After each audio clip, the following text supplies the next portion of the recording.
Hello ವಿದ್ಯಾರ್ಥಿಗಳೇ, ಈ ಒಂದು ವಿಡಿಯೋದಲ್ಲಿ ನಾವು ನಿಮ್ಮ ಬಿಕಾಮ್ ನಲ್ಲಿ ಬರುವಂತಹ ಮ್ಯಾನೇಜ್ಮೆಂಟ್ ಅಕೌಂಟ್ ಸಬ್ಜೆಕ್ಟ್ ನಲ್ಲಿ ಬರುವಂತಹ ಒಂದು ಪ್ರಮುಖ ಮೆಥಡ್ ಕರೆಂಟ್ ರೇಷಿಯೋ ಕ್ವಿಕ್ ರೇಷಿಯೋನ ಯಾವ ರೀತಿ ಕ್ಯಾಲ್ಕುಲೇಟ್ ಮಾಡ್ಬೇಕು ಅನ್ನೋದನ್ನ ಈ ವಿಡಿಯೋದಲ್ಲಿ ನೋಡೋಣ.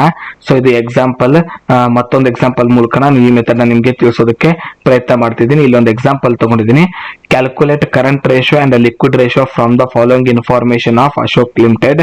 ಸೊ ಕ್ವಶನ್ ಅಲ್ಲಿ ಕ್ಯಾಶ್ ಇನ್ ಹ್ಯಾಂಡ್ ಕೊಟ್ಟಿದ್ದಾರೆ, ಬಿಲ್ಸ್ ರಿಸೀವಬಲ್ ಕೊಟ್ಟಿದ್ದಾರೆ, ಕ್ರೆಡಿಟಾರ್ಸ್ ಕೊಟ್ಟಿದ್ದಾರೆ, ಬಿಲ್ಸ್ ಪೇಬಲ್ ಕೊಟ್ಟಿದ್ದಾರೆ, ಸ್ಟಾಕ್ ಕೊಟ್ಟಿದ್ದಾರೆ, ಡೆಟಾರ್ಸ್ ಕೊಟ್ಟಿದ್ದಾರೆ, ಬ್ಯಾಂಕ್ ಓವರ್ ಡ್ರಾಫ್ಟ್ ಕೊಟ್ಟಿದ್ದಾರೆ.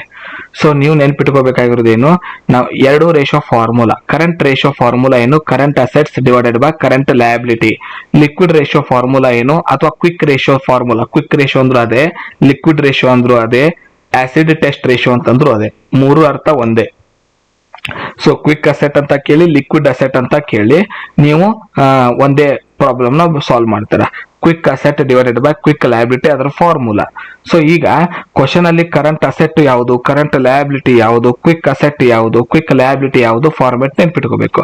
ಕ್ವಶನ್ ಅಲ್ಲಿ ಕೊಟ್ಟಿರೋದ್ರಲ್ಲಿ ಕ್ರೆಡಿಟಾರ್ಸ್ ಇದ್ರೆ, ಬಿಲ್ಸ್ ಪೇಬಲ್ ಇದ್ರೆ, ಬ್ಯಾಂಕ್ ಓವರ್ ಡ್ರಾಫ್ಟ್ ಇದ್ರೆ, ಲೋನ್ ಇದ್ರೆ, ಔಟ್ ಸ್ಟ್ಯಾಂಡಿಂಗ್ ಇದ್ರೆ.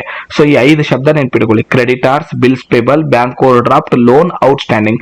ಈ 5 ಹೊರತುಪಡಿಸಿ ಕ್ವಶನ್ ಅಲ್ಲಿ ಏನ್ ಕೊಟ್ಟರು ಎಲ್ಲವೂ ಕರೆಂಟ್ ಅಸೆಟ್.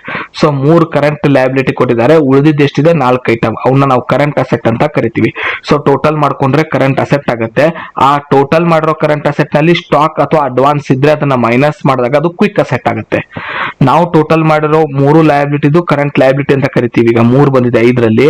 ಸೊ ಇದರಲ್ಲಿ ಬ್ಯಾಂಕ್ ಓವರ್ ಡ್ರಾಫ್ಟ್ ನ ಮೈನಸ್ ಮಾಡಿದ್ರೆ ಅದು ಕ್ವಿಕ್ ಲಯಬಿಲಿಟಿ ಆಗುತ್ತೆ. ಸೊ ಈ ರೀತಿಯಾಗಿ ನಾವು 4 ಐಟಮ್ ನ ಕಂಡುಹಿಡಿಯಬಹುದು.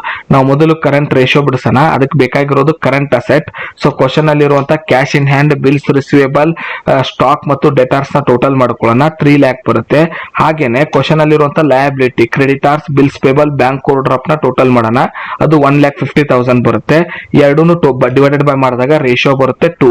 ಅದಕ್ಕೆ 1 ಬರಿತೀವಿ. ಅಂದ್ರೆ ರೇಷಿಯೋದಲ್ಲಿ ಫಾರ್ಮೆಟ್ ನ ತೋರಿಸಬೇಕಾಗಿರೋದ್ರಿಂದ ಡಿವೈಡೆಡ್ ಬೈ ಮಾಡಿದಾಗ ಬಂದ ಆನ್ಸರ್ಗೆ ನೀವು 1 ಅಂತ ಬರೀಬೇಕಾಗುತ್ತೆ. ಸೊ 2:1 ಏನಿದು, ಇದು ಕರೆಂಟ್ ರೇಷಿಯೋ. ಈಗ ನಾವು ಕ್ವಿಕ್ ರೇಷಿಯೋ ಬಿಡಿಸ್ಬೇಕಂದ್ರೆ, ಲಿಕ್ವಿಡ್ ರೇಷಿಯೋ ಬಿಡಿಸ್ಬೇಕಂದ್ರೆ ನಾವು ಕಂಡುಹಿಡಿದಿರೋ ಕರೆಂಟ್ ಅಸೆಟ್ ನಲ್ಲಿ ಸ್ಟಾಕ್ ಇದ್ರೆ, ಅಡ್ವಾನ್ಸ್ ಇದ್ರೆ ಮೈನಸ್ ಮಾಡಬೇಕು. ಈ ಕ್ವಶನ್ ಅಲ್ಲಿ ಕೇವಲ ಸ್ಟಾಕ್ ಅಷ್ಟೇ ಇದೆ, ಅದನ್ನ ಮೈನಸ್ ಮಾಡಿದಾಗ 2 ಲ್ಯಾಕ್ ಬ್ಯಾಲೆನ್ಸ್ ಉಳಿಯುತ್ತೆ. ಹಾಗೆ ಕರೆಂಟ್ ಲಯಬಿಲಿಟಿ ಕಂಡುಹಿಡಿದಿರ್ತೀವಲ್ಲ ಹಿಂದಿನ ರೇಷಿಯೋಗೋಸ್ಕರ, ಅದರಲ್ಲಿ ಬ್ಯಾಂಕ್ ಓವರ್ ಡ್ರಾಫ್ಟ್ ನ ಮೈನಸ್ ಮಾಡಿದ್ರೆ ಆಗ ಕ್ವಿಕ್ ಲಯಬಿಲಿಟಿ ಸಿಗುತ್ತೆ.